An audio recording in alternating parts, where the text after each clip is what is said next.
Nah, di antara poin utama mereka misionaris untuk mengkristenisasi kaum muslimin adalah menggugurkan kaidah pertama ini, jamaah. Mereka nggak butuh kita ganti KTP, di KTP tertulis Islam agar kita menulis non muslim. Ini nggak terlalu penting buat mereka. Tapi bagaimana orang yang dia masih di atas Islam tetapi dia sudah keluar dari Islam tapi dia sendiri nggak sadar dirinya udah keluar dari Islam. Ini yang paling berbahaya. Di masa Nabi ada KTP non muslim dengan yang muslim? Enggak ada. Apa yang membedakan? Amalan mereka. Langsung nampak ini muslim itu udah pasti nampak, udah pasti beda. Gaya dia berbicara, ibadah dia, akhlak dia langsung beda. Ya. Apa yang mereka perbuat?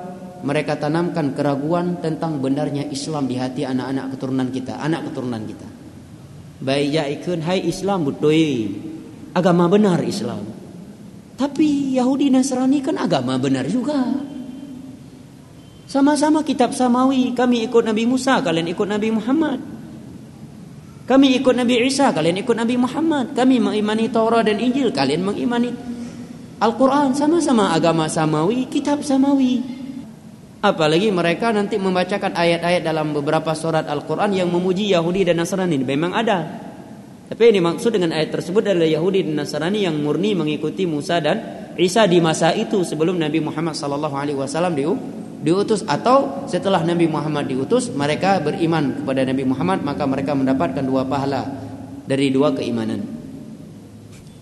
Kalau ini sudah mulai tertanam, jamaah, begitu kita meyakini bahwa ada agama yang setara dengan Islam, udah batal Islam kita.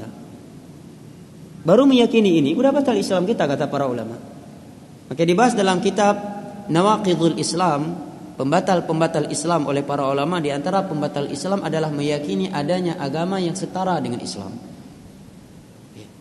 Kalau pembahasan ulama kontemporer sekarang, mereka sering mengangkat materi bahayanya wihdatul adyan, seruan persatuan agama. Dengan bahasa lain zaman sekarang mungkin Islam Nusantara, Islam liberal. Semuanya benar. Tapi kalau kita ikut Al-Quran tadi cuma satu yang benar, Islam toh. Selain itu enggak diterima oleh Allah. Bukan berarti ketika kita mengajarkan ini berarti kita sedang menanamkan akidah yang keras, yang anarkis, yang ekstrim. Kita mengajarkan teroris, enggak. Kita sedang menjelaskan hukum.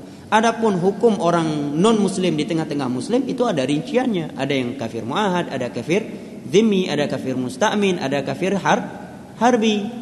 Yang harus dijaga hartanya, dijaga kehormatannya, dan dijaga darahnya. Tetapi tetap kita jangan ragu tentang firman Allah, innal ladzina kafaru min ahlil kitabi wal musyrikina fi nari jahannam khalidina fiha ulaika hum syarrul bariyah. Ini kaidah dasar, tidak ada tawar menawar bagi kita orang muslim.